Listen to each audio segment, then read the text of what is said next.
Good morning, students. I am from Royal International School, Sarita Soni. Let us start the science of 7th standard. Our chapter is 4th chapter, Heat and its effect. Part 3. In our previous chapter, we have read the different type of thermometers, laboratory thermometer and clinical thermometer. After that, we also read that how to use the thermometer, किस तरह से हमको thermometer का इस्तेमाल करना है and precautions to be observe while reading a thermometer. अब उसके बाद में आता है आपका effects of heat. What is the topic? Effects of heat.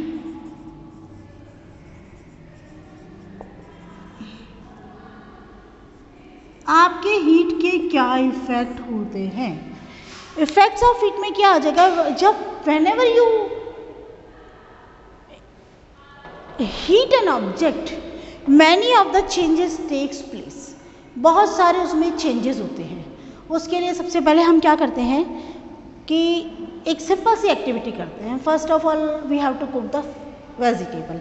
हमको सब्जी पकानी है. हम लोग क्या करेंगे बेटा, हम सबसे पहले एक वेसल लेंगे, एक बर्तन लेंगे भगोनी, उसमें कुछ कट की हुई वेजिटेबल्स डाल देंगे. After that we will pour the water. पानी को हमने पूरा भर दिया at the brim of the vessel. Brim माने उसका ऊपर वाला जो पोर्शन होता है वहाँ तक हम उसको लेंगे and then close it tightly उसको बंद कर देंगे एंड ऑन द गैस.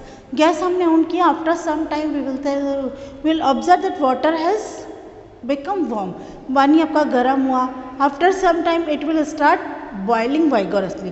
थोड़ा टाइम ऐसा हो जाएगा कि ये बहुत बिल्कुल वाइगरसली बॉइलिंग माने कि बहुत तेज़ी से बॉयल होने लगेगा. बॉयल होने के बाद में क्या होगा, जो water molecules are they will run here and there. तो इससे क्या होगा, the distance between the water molecules will increase. उनके बीच में डिस्टेंस बढ़ जाएगा. Means volume of water will increase. Volume बढ़ जाएगा तो वो क्या होगा, it will hit the lid of the vessel. Vessel का जो हेड है, ढक्कन है, उसके ऊपर वो हिट करेंगे water molecules and ultimately the lid will fell down. आपका जो बर्तन है उसका ढक्कन है वो गिर जाएगा. तो गिर जाएगा, उससे हमने क्या समझा, तो एक्चुअली क्या है, वॉल्यूम इंक्रीज हुआ मीन्स हीट इंक्रीजेज एक्सपेंशन. और in other words we can say that heat causes expansion. Heat के कारण क्या होता है, एक्सपेंशन होता है, फैला होता है. तो बहुत सारे इस दौरान हमने देखा कि बहुत सारे चेंजेस आए. कौन कौन से आए? देखिए, चेंज इन टेम्परेचर. हमने पहले बिल्कुल ठंडा पानी था, है ना. अच्छा, उसके बाद में हमने एक और देखा, जब हमने बर्तन का ढक्कन हटा दिया, गिर गया वो, उसके बाद में गैस ऑफ करी तो हमने देखा कि जो वेजिटेबल्स हमने पानी में डाली है वो बाकायदा बॉयल हो गई, पक गई है. तो पहला नंबर क्या हुआ, चेंज इन टेम्परेचर. जब हमने उसको हीट दिया तो उसका टेम्परेचर बिल्कुल कम था और बाद में इतना हाई हो गया. दूसरा नंबर हो गया चेंज ऑफ स्टेट. वाटर हमने लिक्विड फॉर्म में डाला था, लेकिन जब वो बॉइलिंग जब उसने स्टार्ट हो गया तो उसमें क्या हुआ, water start to convert into the vapour. भाप निकलने लग जाती है. आप देखिए कि बर्तन में से भाप निकलती है, धुआं निकलता है, वेपर निकलती है. तो what is this change of state. Solid से वेपर में आ गया वो, सॉरी लिक्विड से वेपर में आ गया. तीसरा हो गया एक्सपेंशन हो गया, बिल्कुल उसका वॉल्यूम इंक्रीज हो गया. और चौथा नंबर आपका आता है केमिकल चेंज हुआ. जो आपकी वेजिटेबल्स कच्ची थी वो अब आपकी क्या हो गई, पक गई. तो कौन कौन सा हो गया, change in the temperature, change in the state, change in the volume और चेंज इन द केमिकल. मतलब there is a chemical change. तो उसके बाद में है हीट कॉजेज एक्सपेंशन. हीट के कारण क्या होता है, expansion is one of the effect of heat. Heat के कारण आपका जो होता है एक्सपेंशन हो जाता है, कोई चीज़ फैल जाती है. तो इसके अंदर क्या होता है, ये एक्सपेंशन तीनों में होता है, सॉलिड में भी होता है, लिक्विड में भी होता है और गैसेस के अंदर भी होता है. अगर अपन देखते हैं तो ये हीटिंग करने पर कोई भी चीज़ होती है वो हीट करने पर क्या होती है, एक्सपेंड हो जाती है, फैल जाती है. और उसको जब ठंडा किया जाता है तो वो कूल हो जाती है, कॉन्ट्रैक्ट हो जाती है ठंडा करने के बाद में, यानी कि कॉन्ट्रैक्ट ऑन कूलिंग. ठंडा होने के बाद वो सिकुड़ जाती है. ठीक है. लेकिन the limit of expansion is different for the solid, liquid and gases. तीनों के लिए उसकी लिमिट जो होती है वो बिल्कुल अंतर होती है. पहले expansion in solids.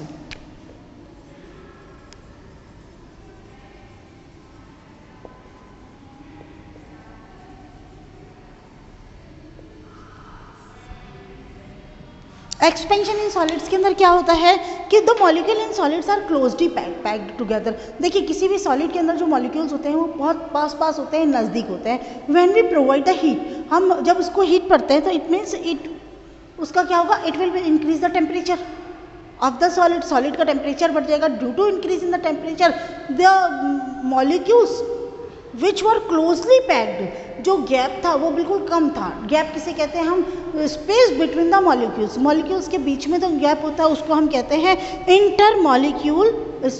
Intermolecular space. तो जो मॉलिक्यूल्स के बीच में स्पेस होगा हम उसको कहते हैं इंटरमॉलिक्यूलर स्पेस। तो whenever we heat the solid, it will increase in the volume. How it is increased means the molecular space between the molecules will increase. जो मॉलिक्यूलर जो स्पेस होगा, उनके दो मॉलिक्यूल्स के बीच में जो स्पेस होता है वो इंक्रीज हो जाएगा। उसके कारण क्या होगा कि ये जो होगा होल में इंक्रीज होगा सारा का सारा। द फॉर्म ऑफ अट्रैक्शन, दोनों के बीच में क्या, फोर्स ऑफ अट्रैक्शन जो था वो ज़्यादा था। अब क्या होगा, फोर्स जब दूर हो जाएंगे तो फोर्स ऑफ अट्रैक्शन कैसा हो जाएगा, कम हो जाएगा।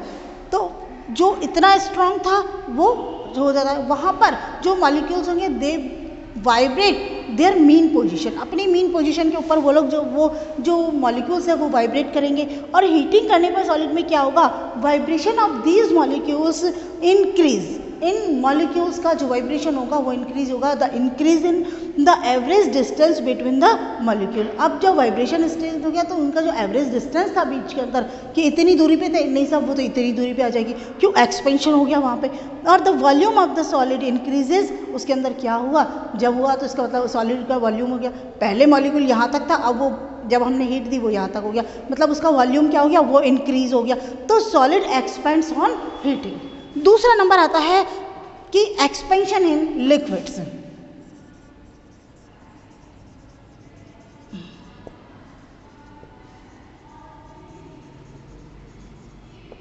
When we heat any liquid, it also expand। जब हम किसी लिक्विड को जब हम हीट देते हैं तो वो भी एक्सपेंड हो जाता है। एक्चुअली क्या होता है कि the molecules and the liquids are packed together, closely packed together, but they are less closely packed in comparison to the solid, and they are free to move here and there। यानी कि वो जो होते हैं solid की तुलना में जो लिक्विड्स होते हैं उनके जो मॉलिक्यूल्स होते हैं वो कम पैक तो होते हैं, लेकिन उसकी कंपैरिजन में कम पैक्ड होते हैं, वो दूर दूर होते हैं। And they are free to move here and there. देखिए लिक्विड को आप इधर से इधर डालते हैं तो क्या होता है, उसकी मॉलिक्यूल्स ही तो ट्रांसफर होता है। दूध को आपने इधर से उधर डाल दिया, शहद को डाल दिया, तो दे आर द लिक्विड।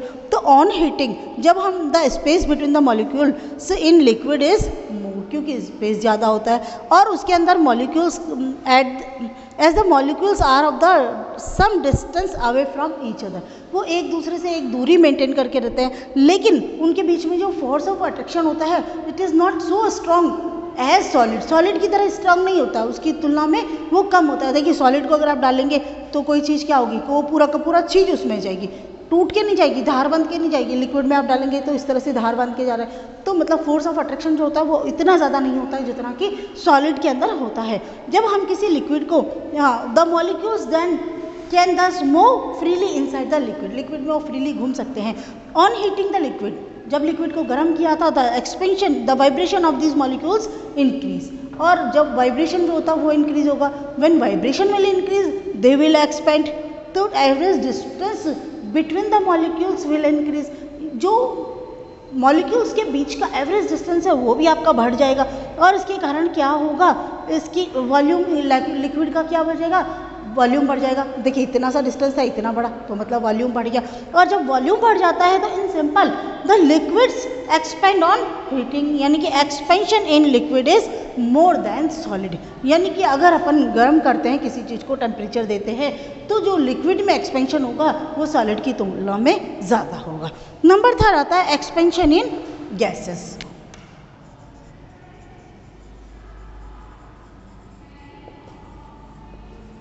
अब gases, intermolecular space between the molecules of gases are very very large, बहुत बहुत बड़ा होता है intermolecular space. There is a gap उनके बीच में जो डिस्टेंस होता है बहुत ज़्यादा होता है। क्यों? गैस के अंदर देखिए रैंडमली मूव करते रहते हैं इधर उधर, गैस यहाँ से वहाँ चली जाती है, लिक्विड आपका नहीं जाता है, सॉलिड आपका नहीं जाता है। तो the molecules in the gas are packed closely, packed not closely, very loosely. क्या बोलेंगे आप? Very loosely, as thus the space between the molecule is maximum in gases। और इसके अंदर जो फोर्स ऑफ अट्रैक्शन होता है वो मिनिमम होता है गैसेस के अंदर।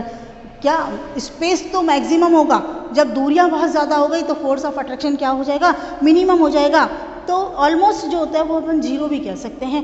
The molecules of the gas have the maximum freedom to move around independently, यानी कि इंडिपेंडेंटली वो बिल्कुल फ्री होते हैं अपनी मर्जी से इधर उधर जाने के लिए। ऑन हीटिंग अ गैस, जब हम किसी गैस को करते हैं, the vibration of these molecules increase the average distance between the molecules. Molecules का वाइब्रेशन बढ़ जाता है, यानी कि उनके बीच की जो एवरेज डिस्टेंस होती है वो भी इंक्रीज हो जाता है। और this causes increase in the volume of gases, gases का वॉल्यूम बढ़ जाता है उसके कारण। In simple words gases also expends on heating, gases जो होता है हीट करने पर एक्सपेंड्स हो जाती है।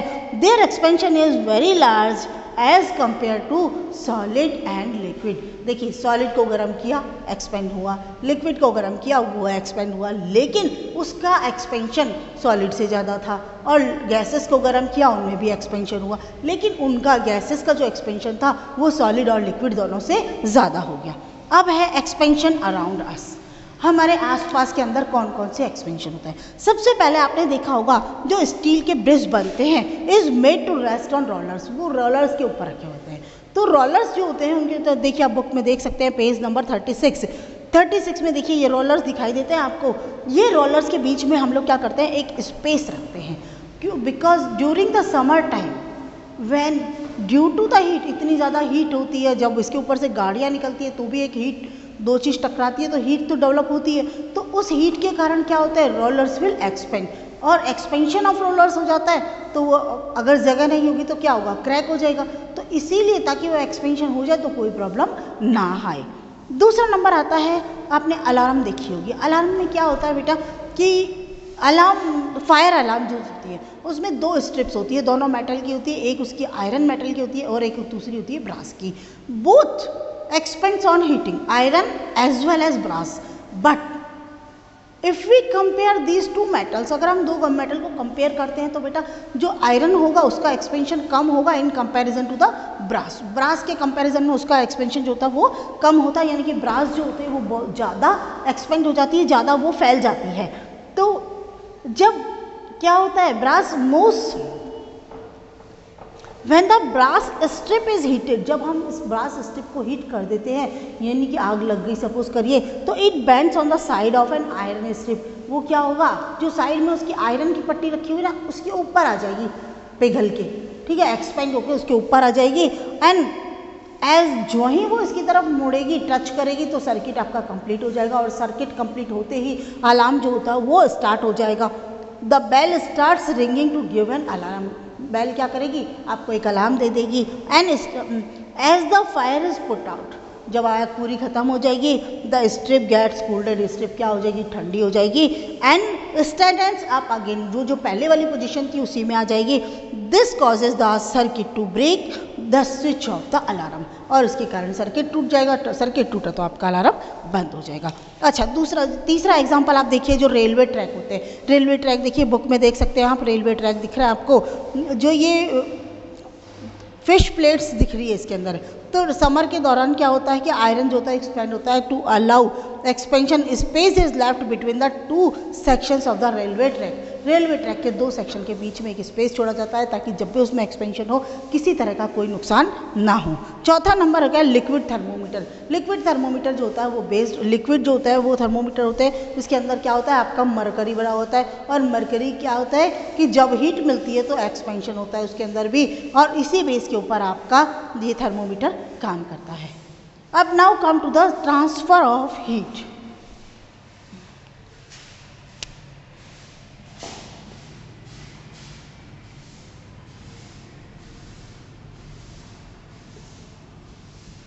हीट का ट्रांसफ़र होना, एक जगह से दूसरी जगह जाना। तो क्या होता है, व्हेन हॉट कप आपका चाय, आपको suppose somebody has given you चाय, लेकिन आपको कहीं जाना है तो उस वक्त गरम गरम चाय आपको पी भी नहीं पाएंगे और छोड़ भी नहीं पाएंगे, तो आप क्या करते हैं, एक सॉसर लेते हैं, एक प्लेट लेते हैं और उसमें you put down the T. तो आप उसके बाद में देखते हैं क्या देखा आपने, जो प्लेट एकदम ठंडी थी इट बिकम्स हॉट, ये थोड़ा सा गर्म हो गई, और जो आपकी चाय एकदम गर्म थी वो थोड़ा सा ठंडी हो गई। इसके अंदर क्या हुआ, transfer of heat. Transfer of heat कहाँ से हुआ, जो टी का हीट थी वो आपने किसने ट्रांसफ़र कर दी, अपने सॉसर के अंदर थोड़ी सी, तो वो हीट कम हो गई चाय की, और चाय की हीट जब कम हो गई तो आपने उसको इजीली ले लिया।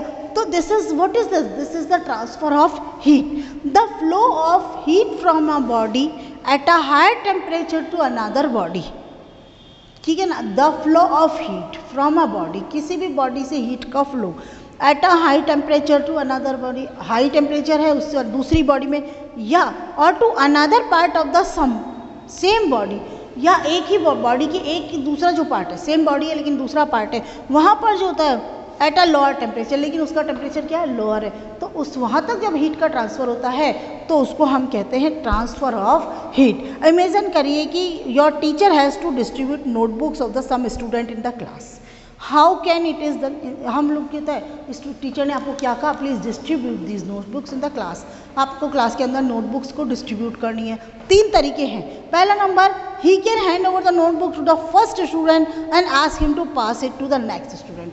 पहले उसने क्या किया, पहले आगे आगे जो बच्चा बैठा था उसको कहा बेटा ये नोटबुक ले लो अब और उसको पास करो, उसने पीछे वाले दी, पीछे वाले ने पीछे दी, और इस तरह से 1 by 1 it pass the next student passes it on to on next and so on. In this way the last student can receive the notebook, और इस तरह से उसने जो लास्ट बच्चा था उसने नोटबुक रिसीव कर ली without actually moving from his place, यानी कि वो कोई भी बच्चा अपनी जगह से नहीं हिला है, मुझे उस बच्चे को देनी है तो मैं वहाँ तक नहीं गई, मैंने पहले बच्चे को दी, पहले ने दूसरे को दी, दूसरे को दी, नेक्स्ट नेक्स्ट टू नेक्स्ट, और इस तरह से चलता गया। अच्छा, दूसरा तरीका कौन सा हो गया, he the teacher may ask the student to line up, call one student after one order to come, एक लाइन बना ली उसने, एक के बाद में एक के बाद में देती हुई थी, receive this notebook and go back, अपनी अपनी नोटबुक ले और जाए, लाइन लगाए, एक एक ने अपनी नोटबुक ली, अपनी अपनी सीट पे वो चले गए। 2 तरीके हो गए। तीसरा हो गया, the teacher may throw the notebook directly to the student, मतलब आप बैठे ना, मैं आपको यूं फेंक के दूँ, ठीक है, without disturbing distributing those in between, किसी को मैं किसी को नहीं दे रही हूँ, बस मैं उठा के तुरंत उसको फेंकी हूँ। देखिए आप बुक में भी देख लीजिए। Similarly in nature there are 3 direct ways, distinct ways in which heat is transfer, 3 हमारे पास अलग अलग तरीके हैं जिसके द्वारा हीट का ट्रांसफर होता है। They are conduction, convection and radiation. 3 तरीके हैं आपके, कंडक्शन, कन्वेक्शन और रेडिएशन। ओके, तो the different ways of transfer of heat we will study tomorrow. Okay beta, thank you.